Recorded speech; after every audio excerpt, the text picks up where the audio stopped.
Yo, what's going on, guys? It's Houston Sports Talk back another video day, and today the Houston Astros play the Cleveland Guardians to start off a three-game series after taking two games in Mexico City against the Colorado Rockies, which sure had to feel really good for this Astros team to get a win or two wins in a row. I hope the Astros can get their largest winning streak of the season so far.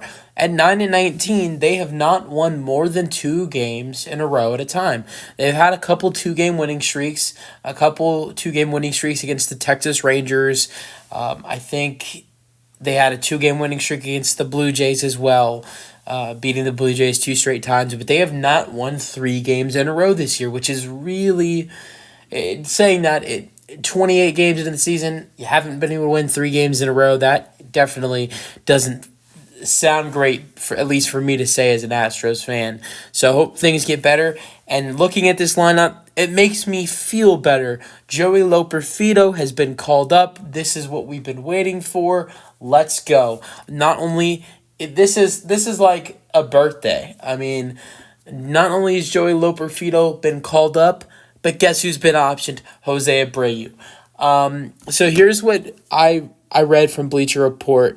And the Astros are sending him to AAA basically they want him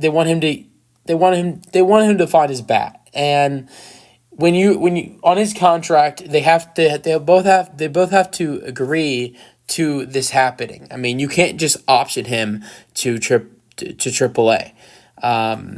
You have to. Both sides have to agree to it. I mean, he's been batting 99 this season. At one point you gotta say to yourself, I mean, I don't even know why he has the decision, but that's in his contract. This move is going to be happening Wednesday, so this is not an official move until Wednesday. So General Manager Dana Brown said the move was to get some at-bats and his timing back right. This was per Chandler Rome. So that is the reason why he's been optioned. So maybe he can find his bat in AAA. I don't know. But I'm glad Joey Loperfido, with what he was doing in AAA, gets promoted. Well-deserved. Let's see him carry it over to the major leagues, though, is what I'd love to see. He was putting up Yordan Alvarez AAA numbers.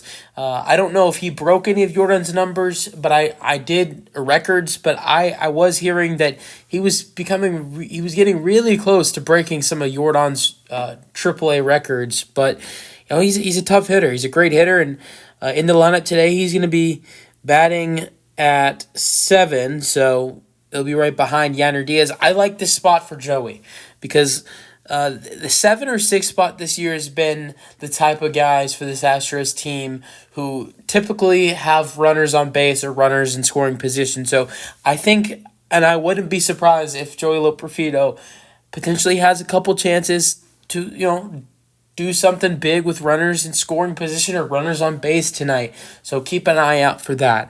Let's go over this full lineup with Joey Loperfido in it making his major league debut. So 1, 2, 3, 4 stays the same. I love the 1, 2, 3, 4 change that Joe Espada made, and it's real. I think it's really helped in the last.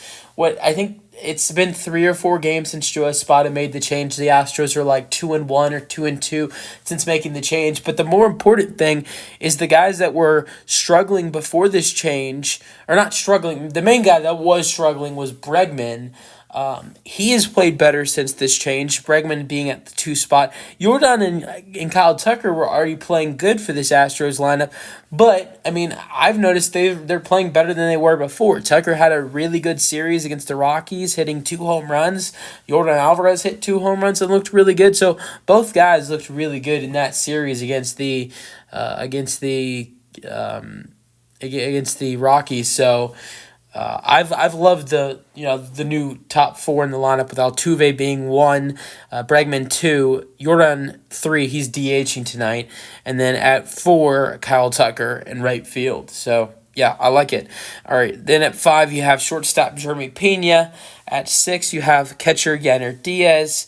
I like that change as well by Joe Espada because I've also noticed Jeremy Pena he's been great this season and he's gotten himself on base, but Jeremy Pena really when it matters, when he has runners on base, he's had bases loaded at bats, he's had runners on second and first at bats. He's not been able to be clutch for this Astros lineup when runners in scoring position. But Yanner Diaz on the other end has. I've noticed a lot of opportunities for 6 and 7 hitters this year that have gone to waste when runners in scoring position. And like I said, I like Yanner Diaz at 6. I like Joey Loperfido at 7. Having those two guys right there, knowing they can bring some runs in. So I really like Yanner Diaz at 6. I like him better at the 6th spot than at the 5. I think Jordan Papini at 5 and Yanner Diaz at 6 is what's best for this lineup. And then at 7, you have the kid making his major league debut, Joey Loperfido. He's playing left field in his first MLB game. And then John Singleton is batting 8 at first base. I don't mind John Singleton playing. I mean, he hasn't been as bad as he's been bad, but he hasn't not been as bad as Jose Abreu's been this year. He has a 200 batting average. I don't think it would have been a good idea to put Joey Loperfido first base in his first MLB game. Have him out there in left field. I think that was the right decision for this game. Maybe if he plays good in today's game, you want to play him tomorrow, put him at first base, and then you could put Chas McCormick back in the lineup tomorrow, or Mauricio Dubon, who are both sitting today. But I think it's a good idea to have Loperfido and in left field instead of first base in his first ever MLB game. And then at 9, who's had some time off, did not play in the series, or did not start in the series against the Rockies, Jake Myers. And then your starting pitcher tonight is Hunter Brown. Hopefully he can get out of this slump, but if he can't, maybe he needs to end up like JP France to get maybe he needs to get option 2 if he can't pitch a good game tonight. But yeah, let me know your thoughts on this game in the comment section. Let's go Astros, and peace out.